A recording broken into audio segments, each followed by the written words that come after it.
So today we're going to take on another huge challenge. I think we can all agree that Town Hall from Hermitcraft Season 7 is a glorious build. On top of that, it's also a very large and grand build. So what if I told you that today, we're going to be doubling the size and scale of Town Hall, turning it into a mega build. And I think it goes without saying that we're also going to be megafying the road that leads up to Town Hall itself. The road that was designed by GoodTimesWithScar with the giant trees that are festooned with diamonds, creating that epic walkway feel as you approach Town Hall itself. And by doubling the scale of this build, we're not just making it bigger. No. What we're doing is we're actually creating an opportunity for double detail, double depth, and double immersion through composition. So that is going to be our goal today, maintaining the style and aesthetic of the original Town Hall while implementing those three tenets of megafying to add to the build in a meaningful way.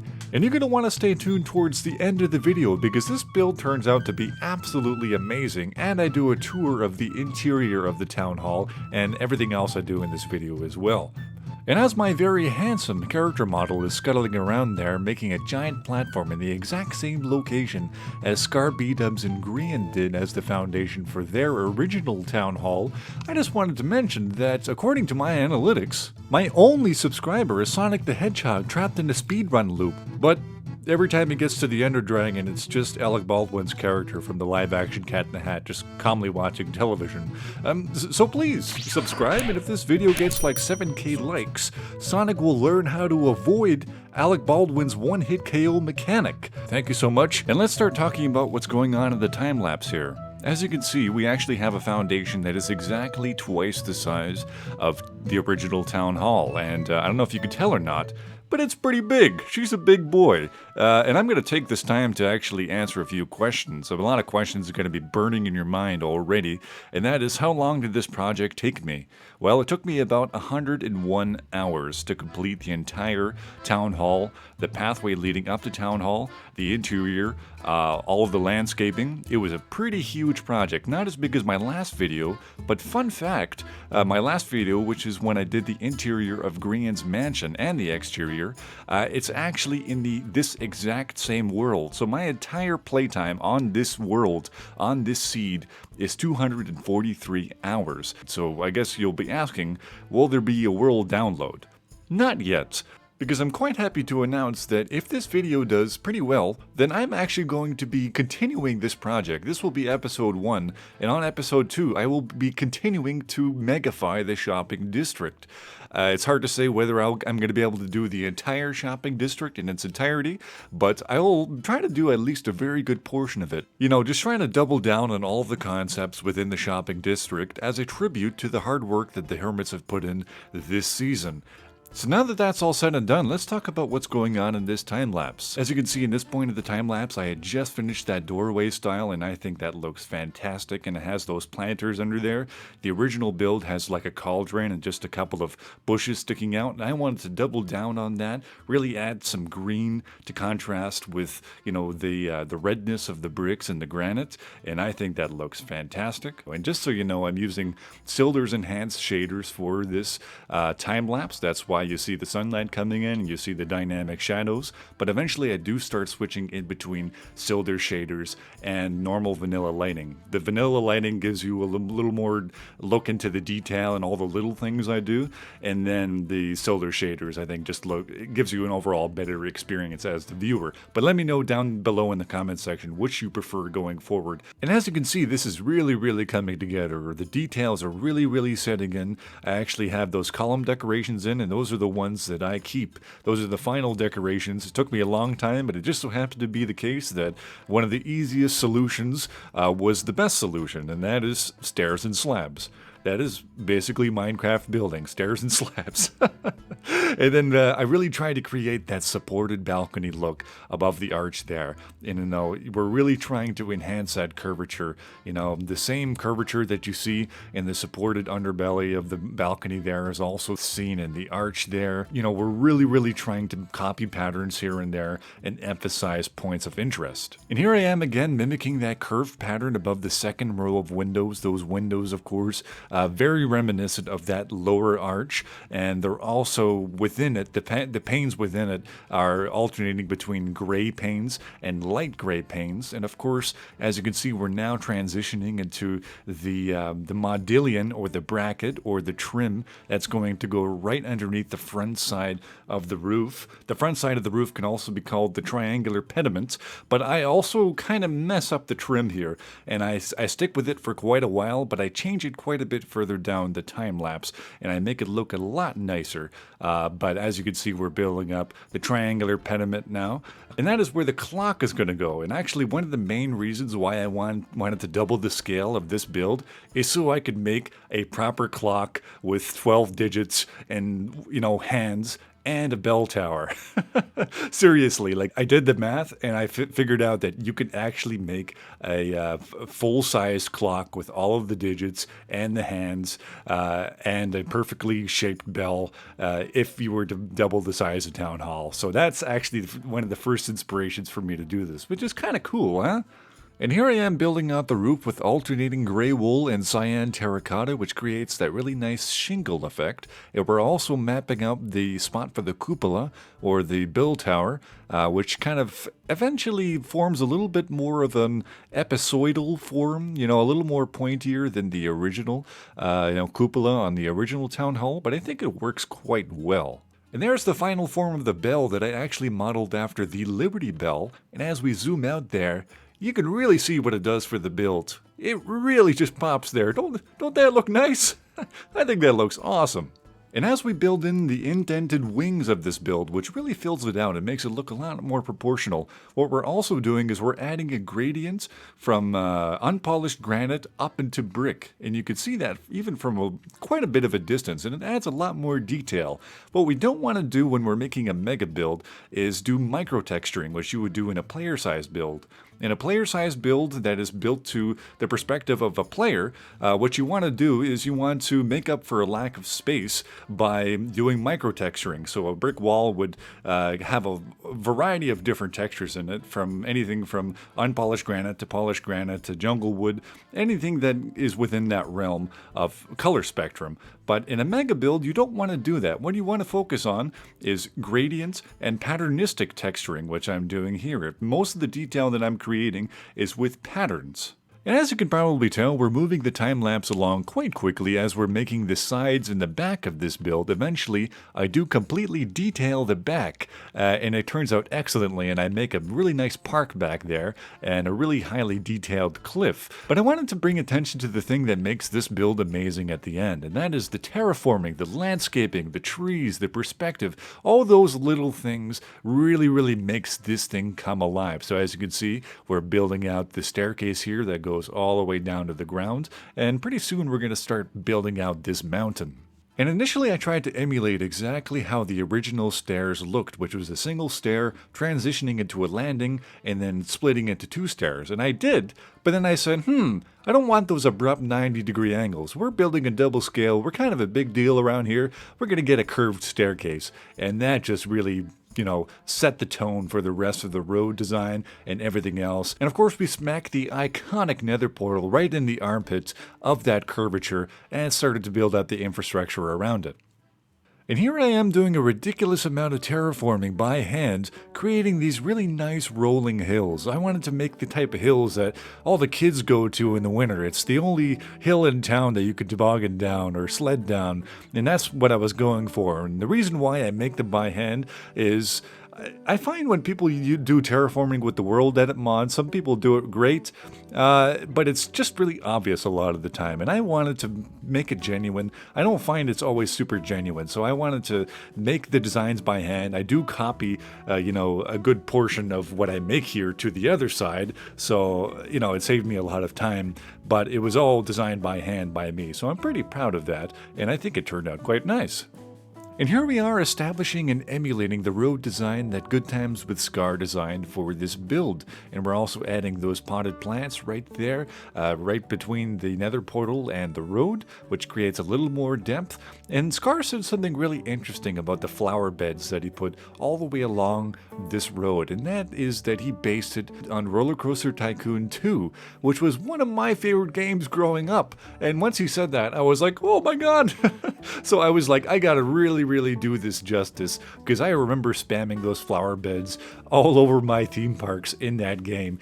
And yeah, so I made a 3-level design and put 3 of the big flowers in kind of a layer design there, and I think it emulates it quite well. I'll put up a picture here of how the flower beds look in Roller Coaster Tycoon. So as you can see, we're building out the road further and further, and then I actually just kind of finagle with lamp designs for way longer than I'm willing to admit. 4 hours. Yeah, 4 hours of me just finagling with lighting options, and eventually I came upon something that was reminiscent of the original, and you know, it didn't take away from anything, and in fact added a nice amount of dimension and was just perfect, exactly what I was looking for. And then we went from that really strenuous task to yet another strenuous task, and that is that I wanted to triple the size of the trees, the diamond-covered trees that line the sides. The end design of the trees isn't exactly triple, but it's nearly triple the size of the trees that Scar made. And the exact design I was thinking of was I wanted to make 4 Omega Trees of Doom that were craning over the pathway. Obviously smaller versions of the Omega Tree of Doom, but you know, huge roots sticking out. I wanted them craning over the pathway. And as you can see, I'm building it, trying to get the main shape down. You know, it looks like a dead tree for quite a while. And I actually had to turn the replay mod off because I got pretty frustrated. And I was able to go into World Edit and get the leaves properly. And then boom, look at that. We have all 4 trees in place. And I mean, that just looks epic, doesn't it? But wait a minute, there's something missing. Glowing magical transition noise. Whee! Oh boy. That just put the icing on the cake, did it not? Oh boy, I just think that looks fantastic. So yeah, I was kind of going for like kind of a U/willow type effect with these trees, and I wanted some leaves hanging down quite far. I tried to make them droop down even lower than they are already, but it just started looking weird the more droopy they got. So that's pretty much as droopy as I can make them. But I mean, with the diamonds festooned on them, oh boy, they're looking pretty sweet in my opinion, of course. And now we go to the back of the build, which I made absolutely certain that I did not neglect because I knew I would be flamed immediately.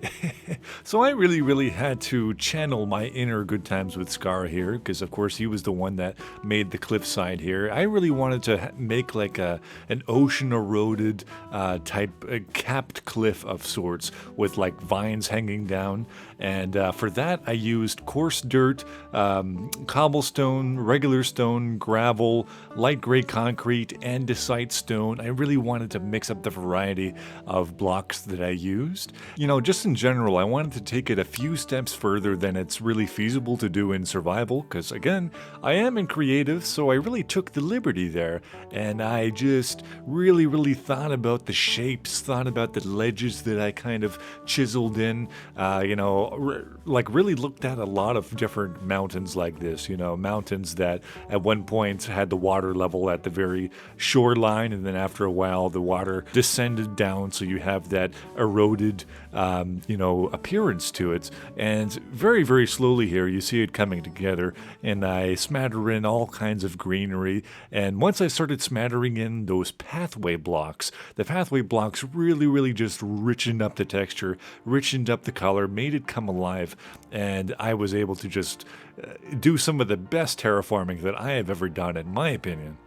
And now you see me connecting this backside cliff with the rolling hills on the side, trying to make it look nice and natural. And one of the biggest struggles I had here is the biomes change multiple times throughout this general area. So if you look closely, you can actually see different varieties of lush green grass, and then you see some really gross darker green grass. And so it was quite a challenge. I had to change some of the terraforming strategies so it would look more natural, and I put some transition pieces in so it would actually work, and I think I did a pretty good job. And now look at this grand reveal. Boom! Take a look at that. So I actually took the willow tree from the interior of Grian's mansion that I had already made, and I extended it by like 10 blocks or something like that. I made it a bit taller, made it a bit bushier, and I brought it over here, copied and pasted it 3 times and rotated it each time. So now we got 3 willow trees up there, and I also finished the design of the windows, as you can see there. That really nice regal design that I managed to put into the back there on the bottom level there, I'm really happy with. And now we're getting to one of my favorite parts of this build, and that is a little park that I designed back here on top of this cliffside. And with builds like this, the details really matter. Like, I don't think I've ever seen a willow tree without a dead spot underneath it, so I made sure to create kind of like a little texturing of pathway blocks, coarse dirt, and even a bit of podzol there, and some regular grass as well. And I think that just makes the perfect, like, hey, this is a dead spot underneath these trees. And then I'm smattering little ponds around, a little bit of sugar cane, a little bit of bushes, and here we go, here's the cutest little addition. That's right. It's a picnic table. Oh yeah, and a garbage can? Oh my god. And take a look at all those cute little mushrooms and dead bushes and stuff. Whew. And now we're back to the front of the build, where I designed the worst spruce trees in existence that I am absolutely ashamed of, and I removed them almost immediately after this. I designed some nice natural cedar trees in a second, and they complement the build much nicer, and they just look better in every way. But, you don't always get things right. It is what it is. And as you can see, I'm spamming ferns all over the rolling hills here. And the ferns are great in this scenario, with mega builds where it's just really important to, make things. Surprisingly, one of the main goals of making a mega build is to make it not look like it was built in Minecraft. So what the ferns do is they add a little accent of color, a little bit of, and also an accent of texture as well. And from a distance, it looks like it completely rounds out the mountain. It's really cool how it does that. You don't really see the jaggedness anymore. Like you obviously still do, but it looks much rounder. It looks a lot more interesting. In fact, I'll show you exactly how good these ferns look with the new cedar trees and also this new leaf arch. As you see, we're flying in here. I made this leaf arch because there is one in the actual shopping district, and I put some invisible item frames on it, and it's got some azure bluets on it, as you see as we're flying in here. And oh my god. Yeah, those cedar trees are doing wonders for it. We have a nice smoothed out hill, really epic walkway all the way up. It feels grand, it feels lovely, it feels magical, wouldn't you say? And now I had to put the absolutely most important final touch on this area of the shopping district, the most pivotal point of interest, a tourist attraction like no other. Bubbles the subway. That's right. The most important part of the entire shopping district. Couldn't miss it. I had to add the subway. It's so important. How else are you going to get to Aquatown? Also, I might megafy Aquatown as well. I'm not sure, because this is going to be a huge project. I don't know how long I'm going to be able to go with it, but if we can, we'll also megafy Aquatown. But obviously we have double scale here, so we were able to kind of megafy the subway entrance here. Eventually eventually I'm actually going to make the subway itself. I want to actually go down there for it to be a, you know, an actual in-scale subway, and to actually have a train down there. So I'm looking forward to that. And obviously, in terms of landscaping in this area, Mount Scarmore is going to be of absolute importance. That's going to be episode 2. I think I've mentioned that already, but yeah, I'm going to make Mount Scarmore as well. Next episode will probably be Grian's barge and Mount Scarmore, and then maybe a few other little things to tie things together, right? And now it is time for the interior tour. And also I'm going to take you around and show you a couple little details that maybe you didn't see during the time lapse, because I'm a nice guy like that. Stay tuned. And real quick, I did want to show you that this is indeed the world that Grian's mansion is on. Now all you have to do is go /kill, bada bing, bada boom, and now we are at the town hall. And my favorite way to approach the hall is by actually walking up the stairs themselves. You know, really taking the time to walk up, just taking in the grandness of the build, turning around, observing all the trees, taking a look at the cedars and stuff. That looks fantastic. And this is the spin that I ended up coming up with for the Diamond Throne. The interior of this town hall took me a very, very long time to do. These doorways here took me a long time to design. But as you can see, we have a pond coming around. It's lined with gold. We got lily pads in here, little streams of water coming down. You know, Scar kind of leaned into the evil aesthetic, you know, the evil mayor gambit when he was, you know, early on in Hermitcraft season. So I kind of wanted to create a tribute to that and kind of create an evil-looking throne. Let me know down in the comment section if you want me to revert this to a more vanilla-looking Hermitcraft diamond throne, because I'm not like perfectly set on it, but I think it looks pretty cool, generally speaking. And we have these chandelier designs. I've kind of created them, turned them into lamps, and this is like they're about the same size as the chandeliers that are at the top. And at the top, of course, I've megafied the chandeliers. Really just expanded that design that Bdub's created. Yeah, they're massive. They are very, very big. Lots of beacons in there. I think they look fantastic. The balcony design needs some work. Just in general, this interior is not yet done. It is 80% done, but it still definitely needs some work. As you see, I've translated this regal window design to the interior here. I love this window design. I think it works perfectly for this build. I put these planters in. I even added some lanterns there, and I really wanted to emphasize the throne by making things a little bit dark around, but then have the light really shining down on the throne itself. There's supposed to be staircases going up to the second floor here. I have not yet put that in, and there's a bunch of details here. I want to put like a library, you know, like bookshelves and stuff like that in here. All that will be done eventually, but just not right now. But as of right now, I think this is a great start, and I'm really, really looking forward to making Mount Scarmore, which is going to be over here, you know, really, let me zoom even further out. It's gonna like come all the way out here like this, and it is going to be huge. It's going to be absolutely, absolutely massive. And as you can see here, we've actually added some maps on these job boards. And I think right now is a good time to do a full fly around with a side-by-side comparison with the original town hall, and just take a look at all this stuff that we have done here. And I just really wanted to thank you guys for coming along today. This video, again, took me a long time to do. You know, prepping all of the replay footage was quite difficult and quite strenuous, but I am incredibly happy with how this all turned out. And I'm also very excited to continue this project.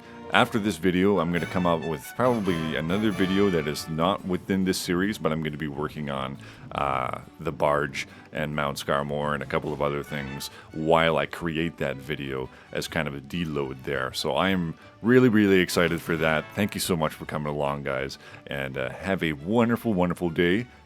Kisses.